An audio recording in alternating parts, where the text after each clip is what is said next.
मायके की छठ में भाग दौड़ वर्सेस ससुराल में छठ पूजा में शांति। अरे वाह, जो मैं चाहती थी वो हो गया। मेरे सबसे अच्छे त्योहार में मैंने कितने सुंदर नए कपड़े पहने और झूले में भी बैठने का मौका मिल गया।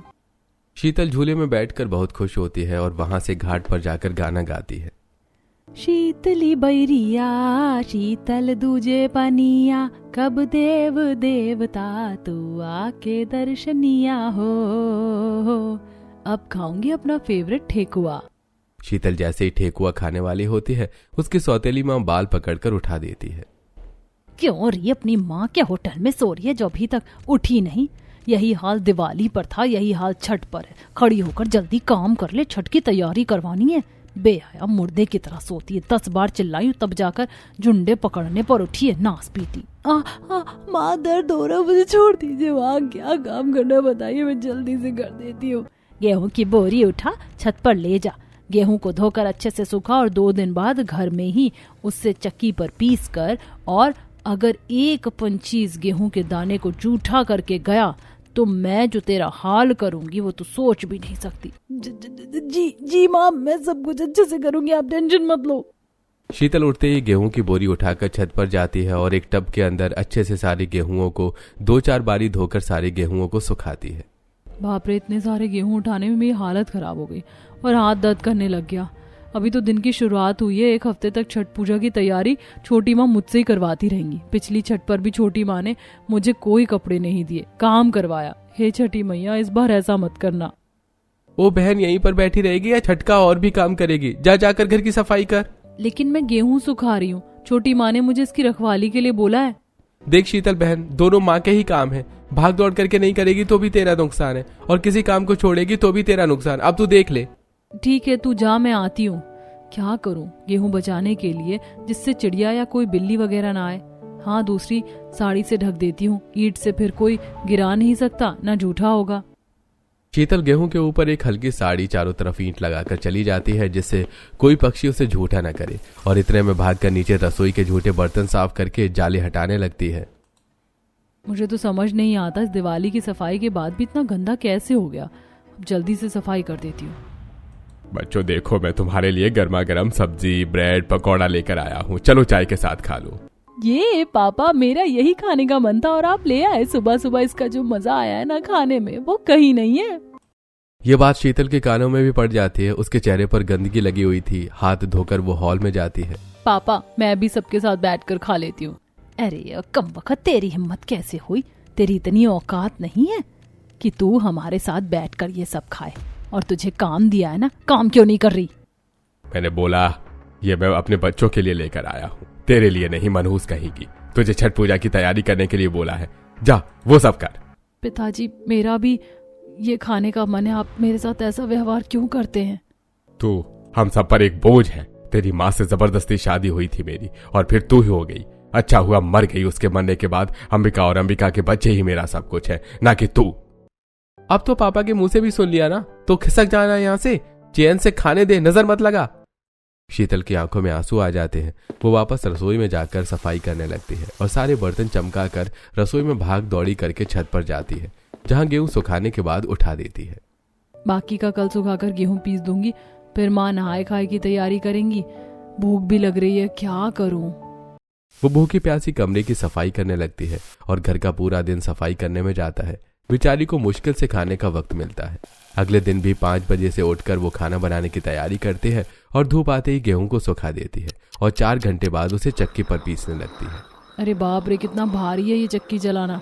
इसके बाद मैं आराम करूंगी। शीतल चक्की पर आटा पीसते पीसते दीवार के सहारे टेक मारती है और उसी वक्त उसकी आंख लग जाती है। 15 मिनट बाद अंबिका उसे कोई काम देने आती है तो सोता हुआ देखकर चांटा मारती है, जिससे शीतल उठ जाती है। हाँ माँ की बच्ची, तेरी हिम्मत कैसे हुई सोने की? तेरी जैसी करमजली के चलते मुझे नहीं लगता मैं अपना छठ पूजा का समापन कर पाऊंगी, क्योंकि तू शुरुआत ही नहीं करवाना चाहती। नहीं माँ, मैं बस अभी करती हूँ। कुछ देर में ही सारा आटा पिस जाना चाहिए। ऐसा कहकर अंबिका वहां से चली जाती है और शीतल गेहूं चक्की पर पीसने लगती है। पीसने के बाद दोनों भाई बहन उसे घर के बाहर अपने खाने पीने की चीज भी मंगवाती है। अगले दिन नहाए खाए अंबिका 4 बजे उठकर नहा लेती है और शीतल को भी 4 बजे उठवाकर झाड़ू पोछा करवाती है और मिट्टी का शुद्ध चूल्हा व्रत का खाना बनवाने के लिए तैयार करवाती है। अरे वो नास पीटी, मेरे छठ का पहला दिन शुरू होने देगी या नहीं? इतने मरे मरे हाथ मत चला, जल्दी से चूल्हा बना, इसके बाद तुझे। बस माँ मैं बना रही हूँ, पर कुछ दिनों की भागा दौड़ी से बहुत थक गई हूँ। अच्छा, तूने ऐसा क्या काम कर लिया? अजी सुनते हो अपनी लड़की की बातें? बहुत भागा दौड़ी कर रही है। अगर ऐसी बात है ना शीतल, तो 4 दिन तक तू ऐसे ही नाचती नजर आएगी खुद को। मिट्टी का चूल्हा बनाने के बाद अंबिका शीतल से ही खाना बनवाने का सामान तैयार करवाती है। माँ, चावल तो धुल गए हैं, जब इतना काम इससे करवाए तो गुड़ की खीर भी इससे ही बनवा लेती। तुम क्यों कर रही हो? अरे छठ पूजा का व्रत मैंने रखा है ना, तो खाना भी मुझे ही बनाना पड़ेगा, वरना ये काम भी मैं इससे ही करवाती और व्रत भी इससे ही करवाती। अच्छा ऐसा क्या? मुझे तो ठेकुआ खाने का इंतजार है, बस कब बनेंगे और कब मैं खाऊंगी। राधिका, तुम्हें ठेकुआ बहुत पसंद है, मुझे भी ठेकुआ बहुत पसंद है। हम दोनों बहनें मिलकर खाएंगे जब बन जाएंगे। ओहो हो, मुझसे अपनी यारी दोस्ती बढ़ाने की कोई जरूरत नहीं है। देख रही हो ना माँ, शीतल तू कितना भी कुछ भी कर ले, रहेगी मेरी सौतेली बहन ही। अरे चुड़ैल, खड़ी क्या है? लकड़ी लेकर आ चूल्हे के लिए। माँ, मैं अभी तो सुबह सुबह लकड़ियां लेकर आई थी, तेरे झुंड पकड़ के खींच दूंगी। व्रत है मेरा, मुझसे ज्यादा चिल्लवा मत। मैंने सारी लकड़ियां चूल्हे में डाल चुकी हूँ, अभी चने की दाल भी बनाना बाकी है। राधिका, तू मेरे साथ चल या फिर विपिन को बोल दे। अब चल निकल और सीधा जाकर लेफ्ट ले, चाय बना और सबको पिला। निकल, चल निकल। शीतल को राधिका की बात का बहुत बुरा लगता है। छठ के 4 दिन पहले से ही अंबिका ने उसे भाग दौड़ी के नाम पर उसे परेशान करना शुरू कर दिया था। पहला दिन गुजरता है, दूसरे दिन भी शीतल सफाई करती है और खीर, रोटी, केले और गुड़ का प्रसाद बनाकर निर्जला होकर व्रत रखती है। फिर तीसरे दिन संध्या अर्घ का दिन आता है, जहां सभी लोग एक कटोरी में 5 फल, सूखा नारियल, गन्ना, प्रसाद, अन्य मिठाई, सिंदूर, दीपक इत्यादि इसमें रखा जाता है। साथ ही ठेकुआ और अन्य पकवान प्रसाद तैयार किए जाते हैं। फिर तालाब में अर्घ देते हुए अंबिका गीत गाती है। केलवा के पात पर उगेल सुगवा, झाके उके के करेलू छठ बरतिया से, झाके उके के करेलू छठ बरतिया से, झाके उके। गीत गाकर डूबते सूरज को अर्घ देने के बाद अंबिका रात में जागरण करती है और शीतल को भी जगा कर रखती है। वो बेचारी न दिन में सो पाती थी, न रात में, न बीच में। भागदौड़ी में अंबिका ने उसे इस कदर परेशान किया कि उसकी सुख शांति सब खत्म हो चुकी थी। अगली सुबह 4 बजे अंबिका वापस घाट पर आकर उगते सूरज को जल देने के लिए खड़ी हो जाती है और फिर सूर्य को जल देने के बाद वो ठेकुआ, कला, पानी से व्रत खोलकर व्रत का पारण करती है। हे छठी मैया, मेरे बच्चों पर, परिवार पर रिद्धि सिद्धि अपनी काया बनाए रखना और इस मनहूस को मुझसे दूर कर देना। अरे ओ मूर्ख, ये टोकरी पकड़, मुझे घाट से बाहर आना है। शीतल उस टोकरी को पड़ती है और सौतेले भाई बहन उसे टोकरी लेकर उस पानी में ढकेल देते हैं। ठंडे पानी की वजह से शीतल को ठंड लग जाती है और उसके दोनों भाई बहन खुश होते हैं। ठंड लग रही है, कोई बचाओ, मुझे बचाओ। मजा आया? हाँ, मजा आया तुझे? और डूबना, डूब जा। वैसे इतने पानी में तो डूबने से रही, तो नाटक मत कर। बहुत अच्छा किया, चलो अब हम सब घर चलते हैं। अंबिका शीतल को छोड़कर अपने दोनों बच्चों के साथ वहां से चली जाती है। कोई और लड़का शीतल को घाट से बाहर निकालता है। 2-3 दिन गुजरते हैं। अंबिका और पूरे परिवार का शीतल को परेशान करना सामने वाली पड़ोसन मीनाक्षी को खटकता था, तो वो जानबूझकर कहती है, अरे अंबिका, कैसी है तू? देख, मुझे तेरी सौतेली बेटी तुम्हारे परिवार में बिल्कुल नहीं पसंद, और तुम लोग भी कितना लड़ते हो, कलेश करते हो अपने घर में। इससे अच्छा उस बोझ को तुम यहाँ से निकाल कर फेंक दो। जब देखो सारे दिन उसके पीछे टेरे टेरे करती रहती है। मेरी नजर में एक लड़का है, अमीर घर से है, वो कोई दहेज भी नहीं मांगेंगे। तू बस शादी करके आफत की पुड़िया को यहाँ से निकाल। मीनाक्षी बहन, तुमने क्या धांसू आइडिया दिया है? उस लड़के से बात चलाओ, मैं इसकी शादी उससे जरूर करवाऊंगी। हाँ हाँ, क्यों नहीं, जैसा तू बोले अंबिका। ये सब पीछे खड़ी शीतल सुन लेती है। मीनाक्षी जब निकल कर जाती है तो शीतल को देख लेती है। अरे तू यहाँ रो मत, सब ठीक हो जाएगा। कैसे नहीं रो आंटी जी, आपको भी लगता है कि मैं मनहूस हूँ, इस घर पर बोझ हूँ, इसीलिए आप मेरी शादी करवाना चाहती है। वहाँ तो मुझे छोड़कर चली गई, अब मैं अपने घर में भी नहीं रह सकती। देख, मैंने जो तेरे लिए सोचा है वो तेरे आगे भविष्य के लिए किया है।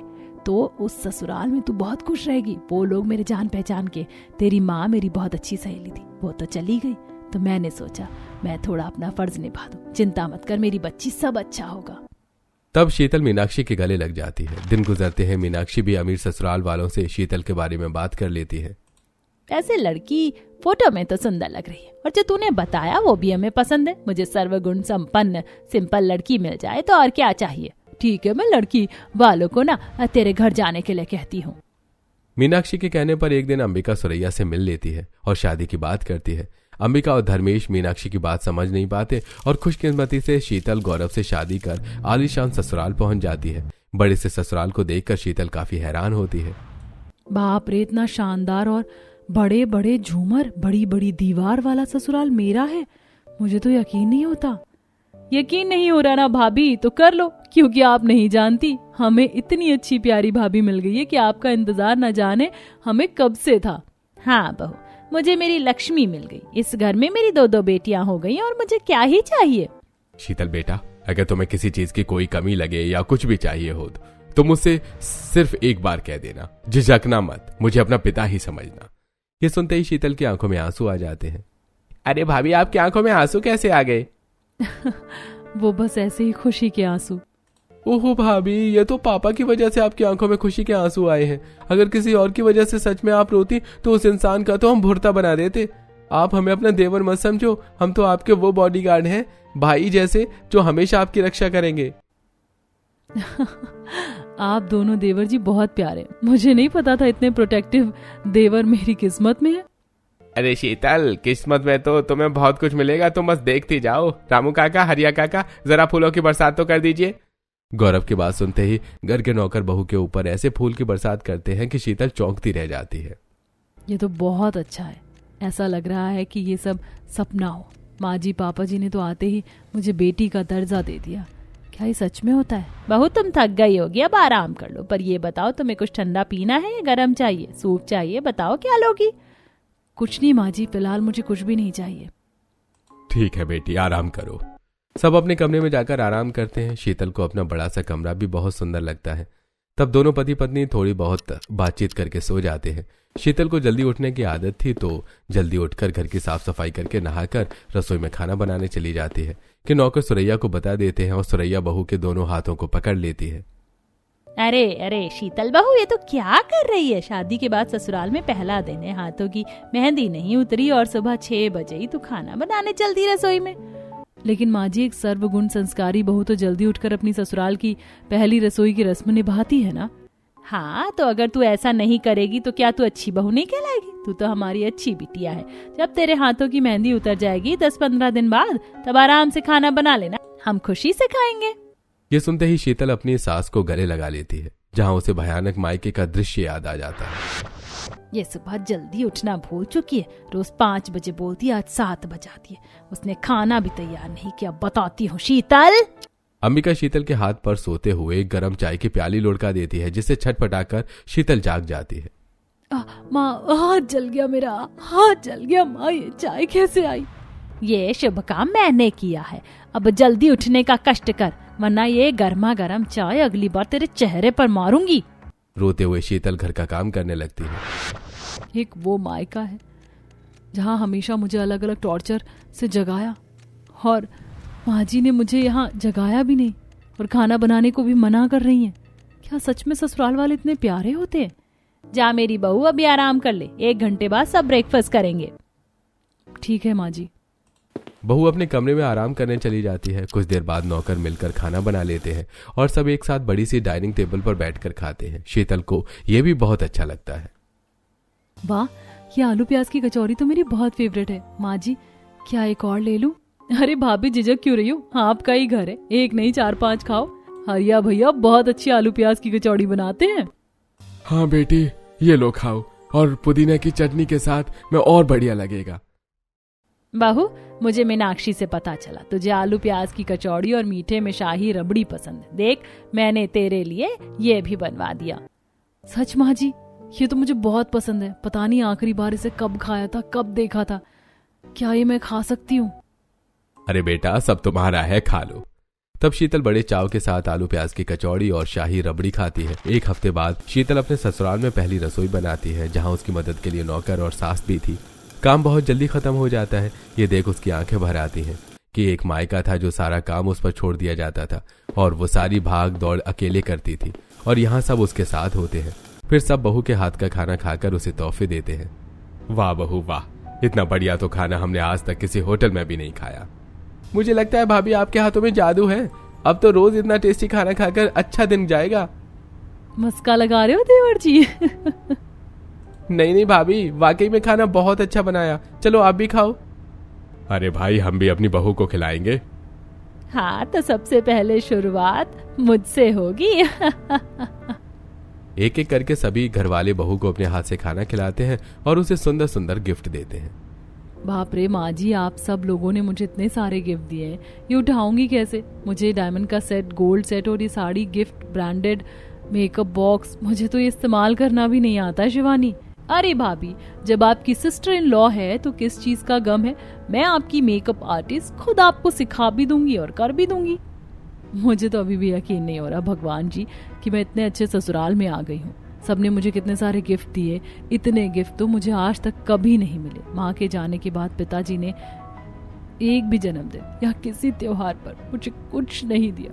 यहाँ सब बहुत अच्छे हैं। शीतल ऐसे ही अपने ससुराल वालों के साथ खुश रहती है। उसके सास ससुर कुछ करने नहीं देते। जो भी चाहिए होता है नौकर एक आवाज पर घर में लाकर दे देते हैं। बहू को बेटी की तरह पलकों पर बिठाया जाता है। नंद देवर आए दिन उसे नया नया खाना खिलाने बाहर रेस्टोरेंट ले जाते हैं। पति के साथ शॉपिंग करती है और 8 महीने बाद ही उसकी पहली दिवाली बहुत अच्छी मनाई जाती है। इसके बाद वो रास्ते में छठ पूजा की तैयारी को देखती है। ओह बहू, सोचा था दिवाली के बाद मैं साड़ियों की शॉपिंग कर लूंगी, लेकिन अभी तो दुकान पर हर जगह भीड़ है। हाँ माँ जी, दिवाली एक सबसे बड़ा त्योहार है और इसके बाद छठ पूजा को बहुत धूमधाम से मनाया जाता है। देखिए ना, कितने सारे फल, पूजा के सामान, टोकरी, गन्ने, सिंघाड़े, नारियल, सब कुछ मिल रहा है। आप ये सब कब खरीदोगी माँ जी? मुझे तो छठ पूजा के बारे में कुछ भी नहीं पता और ना ही हमारे घर में मनाया जाता है। चल वो देख, एक दुकान पर कम भीड़ है, तुझे एक अच्छी सी बनारसी साड़ी दिला देती हूँ और मैं कांजीवरम खरीद देती हूँ।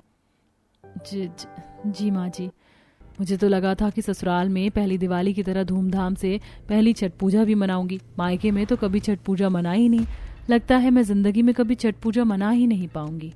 शीतल उदास मन से सास के साथ साड़ियां सिलेक्ट करवाती है और घर आते वक्त भी सुरैया उसे नोटिस करती है। उसे उदास देख सुरैया, जब से बहू को बाजार में छठ पूजा का बताया था तब से उदास है। लगता है इसके मायके में छठ पूजा मनाई जाती है और इसे ससुराल में भी मनाना है। पूछ लेती हूँ। वो बहू, मैं सोच रही थी हमने कभी छठ पूजा नहीं मनाई। अगर हम अपने घर में छठ पूजा मनाते हैं तो उसके लिए क्या क्या करना पड़ता है, कैसे करते हैं और इसका महत्व क्या है, ये बताएगी? क्या सच में माँ जी आप मुझे छठ पूजा के बारे में मुझसे सुनना चाहती हो और मेरे ससुराल में भी छठ पूजा मनाई जाएगी? हाँ बहू, तू बताएगी तभी तो तैयारी शुरू होगी। मैं बताती हूँ, मुझे सब कुछ आता है। ये त्योहार 3 से 4 दिन तक चलता है। पहले दिन नहाए खाए होता है, अच्छे से नहा धोकर व्रत का पालन करते हैं और मिट्टी के चूल्हे पर लौकी, चने दाल, कद्दू भात को बनाकर खाते हैं। दूसरे दिन खरना होता है और इस दिन गुड़ की खीर और रोटी बनती है। निर्जला व्रत होता है। फिर शाम को डूबते सूरज को अर्घ देकर अगले दिन उगते हुए सूरज को अर्घ देते हैं। कठिन व्रत के बाद अन्न ग्रहण करते हैं, सबको प्रसाद बांटते हैं और आपने ठेकुआ के बारे में सुना है, उससे भी बनाते। मेरा तो बहुत फेवरेट है। भाभी ये तो वो है ना, मीठा मीठा बिस्किट सा लगता है, मुझे बहुत पसंद है। मेरा दोस्त छठ पूजा मनाता है ना, ठेकुए के लिए तो हम लड़ाई करते थे। अब फाइनली मैं बहुत सारे खा पाऊंगा। इसका मतलब हम छठ पूजा की शॉपिंग करेंगे और नए नए कपड़े दोबारा से पहनेंगे। वो अब दिवाली के बाद हम ये भी मनाया करेंगे। वूहू! हाँ हाँ, क्यों नहीं। इसमें बहुत मुश्किल काम होता है, इसीलिए बहू ये काम मैं भी तेरे साथ करवाऊंगी। अकेले कुछ नहीं करेगी तू। रामू काका, हरिया काका, आप भी मानते हो ना, तो हमें बताना सब कुछ। इस बार मैं भी अपनी बेटी के लिए व्रत रखूंगी। मेरे लिए माँ जी? लेकिन ये व्रत तो बेटों के लिए होता है। बेटा बेटी कुछ नहीं होता, दोनों बराबर होते हैं और मैं तेरे लिए ये रखूंगी। ये सुनते ही शीतल की आंखें नम हो जाती हैं, क्योंकि उसके मायके में किसी ने उसकी कदर जो नहीं की थी। अरे वाह, दिवाली के बाद छठ पूजा, अब हमारे घर में ऐसी खुशियों की रौनक रहेगी। ये तो बहुत अच्छा है। माँ जी, परसों से छठ पूजा शुरू है और कल और आज हम शॉपिंग कर लेते हैं। ठीक है बहू। छठ पूजा की वजह से घर में सभी लोग खुश हो गए थे। दोपहर को खाना खाने के बाद शाम को सुरैया, शिवानी और शीतल नए कपड़े खरीदने के लिए बाजार में पहुंच जाते हैं। और फिर छठ पूजा का प्रसाद, फल, टोकरी, पूजन की सामग्री इत्यादि भी खरीद कर घर लेकर आते हैं। 2 दिन बाद छठ पूजा का पहला दिन होता है। घर की अच्छे से सफाई हो जाती है और बहू मिट्टी का चूल्हा बनाने जाती है, जहाँ दोनों नौकर पहले से ही चूल्हा तैयार कर देते हैं। अरे ये काम तो मुझे करना था रामू काका, हरिया काका, आपने क्यों किया? बहू, छठ पूजा में बहुत भागा दौड़ी होती है, तू कुछ मत कर, आराम से बैठ। हाँ बिल्कुल। नए कपड़े पहनकर चूल्हे पर सास लौकी चने की दाल और भात खुद तैयार करती है। लाओ माँ जी, ये मैं अंदर रख देती हूँ, आपका व्रत है, आप काम करोगी तो थक जाओगी। अरे बाबा मैं ठीक हूँ, तू जा, निर्जला व्रत तो कल से है। हाँ माँ जी। फिर प्रसाद बन जाने के बाद उसे सास बहू दोनों खाती हैं। घर में बाकियों को भी दिया जाता है। इसी के साथ नंद देवर घर में हॉल में बैठ छठ पूजा का डेकोरेशन भी कर देते हैं। ये देख शीतल। अरे ये किसने किया? ये तो बहुत सुंदर लग रहा है। भाभी, आपके प्यारे प्यारे देवर और नंद ने ये सजाया है। अच्छा लगा ना आपको? हमें पता था। बहुत प्यारा है ये देवर जी। आपको पता है घाट पर लुंगी में पूजा करते हैं, कल आप दोनों भी लुंगी पहनोगे? हाँ भाभी, पहन लेंगे, छठ का त्योहार है, लेकिन यहाँ तो घाट आसपास है ही नहीं। उसका भी एक आइडिया है मेरे पास। भाभी, घाट नहीं होता तो अलग से तालाब और गड्ढा करके बनाते हैं ना। हाँ हाँ। हाँ तो हमें इसकी जरूरत नहीं है, हम अपने स्विमिंग पूल में छठ पूजा की पूजा करेंगे। अरे बाजार से गन्ना, सिंघाड़े, सूखा नारियल लाना था, मैं लेकर आती हूँ। तभी तीनों हाथ पकड़कर शीतल को सोफे पर बिठा देते हैं। कितनी बार बोले भाभी, छठ पूजा में आपको भागा दौड़ी नहीं करनी, आपके ससुराल में बस आपको महारानी की तरह बैठकर हुक्म देना है और आपके पलकों के नीचे होते हुए सारा काम हो जाएगा। सच में इतना प्यारा ससुराल, इतने प्यारे लोग, सब लोग, बहन भाई का क्या प्यार होता है, माता पिता का क्या प्यार होता है, ये सब मुझे यहाँ मिल रहा है। ऐसा क्यों बहू? तेरे पिताजी तो है, उन्होंने दूसरी शादी की थी ना। हाँ पापा जी, लेकिन छोटी माँ से शादी करने के बाद उस घर में मैं भी सौतेली हो गई ना। पिताजी ने प्यार किया ना माँ ने, भाई बहनों ने भी कभी मुझे समझा नहीं। छठ पूजा पर सब नए नए कपड़े पहनकर प्रसाद खाते थे और मुझे बस भागा दौड़ी में लगा कर रखते थे। अरे ओ शीतल की बच्ची, अभी तक तूने घर के आंगन में गोबर से नहीं लीपा? जानते हैं ना, अंबिका को पता चला तो तेरी खैर नहीं है। पता तो मुझे चल गया, यहाँ बैठकर बच्चों के साथ गिट्टे खेल रही है और यहाँ छठ पूजा की तैयारी नहीं हुई है। मामा मामा, बहुत दर्द हो रहा है, मेरे बाल छोड़ दीजिए। हाँ तो गंजी करना भी आता है मुझे, जल्दी से 1 मिनट में काम कर दियो माँ, कर दियो। अंबिका उसे झटक कर चली जाती है और फिर शीतल गौशाला से गोबर लाकर आंगन में लीपती है। बेचारी भूखे प्यासे धूप में काम करती है, बार बार बाजार से सामान लाती है और घर के बाकी बच्चे आराम से फोन चलाते हैं। ये सब सुनकर सास ससुर आंसू पोंछकर, तेरे मायके में छठ पूजा कभी शांति से नहीं मनी ना, वहाँ पर हमेशा तुझे परेशान किया और तू भागा दौड़ी करती रही। लेकिन बेटा यहाँ पर ऐसा कुछ नहीं है, यहाँ तुझे शांति, सुकून, प्यार, आराम सब मिलेगा। हाँ बहू, अब से तू ही इस घर की बेटी है, भूल जा मायके वालों को। बड़े प्यार से सब खरना मनाते हैं, गुड़ की खीर, रोटी, मूली इत्यादि प्रसाद खाते और पड़ोस में बांटने जाते हैं। उसके बाद छठ का दिन कठिन व्रत शुरू होता है। तीसरे दिन बड़े प्यार से ठेकुआ बनाया जाता है। तब देवर हंसी ठिठोली करने लगते हैं। भाभी, आपने ठेकुआ बनाया है कभी या बस नाम सुना है? तुम बनाने की बात करते हो, मैं जला चुकी हूँ। बस 1 दिन और फिर कल हमें ये वाला प्रसाद खाने को मिलेगा। भाभी थोड़े एक्स्ट्रा बनाना। हाँ हाँ क्यों नहीं। बहू अब आराम कर, चल।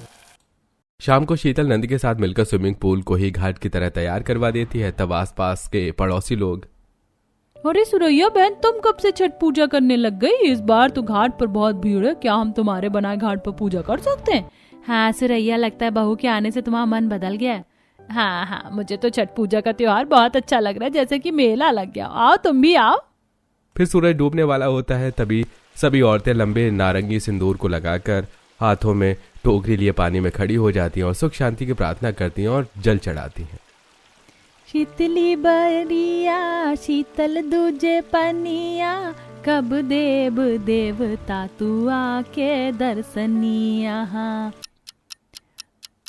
जाड़े जाड़े फलवा सूरज देव, घटवा पे तिवई चढ़वा ले हो। हे छठी मैया, कब से मैंने आपका त्योहार अपने मायके में अच्छे से नहीं मनाए, लेकिन इतने अच्छे ससुराल वाले दिए आपने, उसके लिए मैं आपका शुक्रिया अदा करती हूँ। वैसे ही मेरे परिवार पर खुशियाँ बनाए रखना और कोई भूल चूक हो तो माफ करना। अरे बहू, तुमने इतने अच्छे से छठ पूजा के बारे में बताया, बिल्कुल ठीक कह रही हो, तुम चिंता मत करो। फिर घर वापस आकर छठ के गीत गाए जाते हैं, नाच गाना होता है, मोहल्ले में भी खुशियां बढ़ जाती हैं और अगली सुबह 4 बजे उठकर उगते सूर्य को पानी में खड़े रहकर अर्घ दिया जाता है। छठ पूजा के व्रत का समापन किया जाता है। सबको ठेकुआ प्रसाद में केले इत्यादि बांटा जाता है। सास बहू एक दूसरे को भी खिलाती है। तभी बहू भी भीगी हुई होती है। अरे अरे गौरव जी, मैं ठीक हूँ, मेरी चिंता मत कीजिए। माँ जी भी तो भीगी हुई हैं। लीजिए माँ जी शॉल पर। मेरा इतना अच्छा छठ पूजा ससुराल में पहली बार मनाने के लिए आपका बहुत बहुत धन्यवाद। अब तो अपनी बेटी के लिए मैं ये व्रत हर साल करूंगी ताकि तू ऐसी मुस्कुराती रहे। इस तरह शीतल अपने ससुराल में बड़े प्यार और शांति के साथ खुशी खुशी छठ का त्योहार मनाती है और अपने पूरे मायके वालों को हमेशा के लिए भूल जाती है।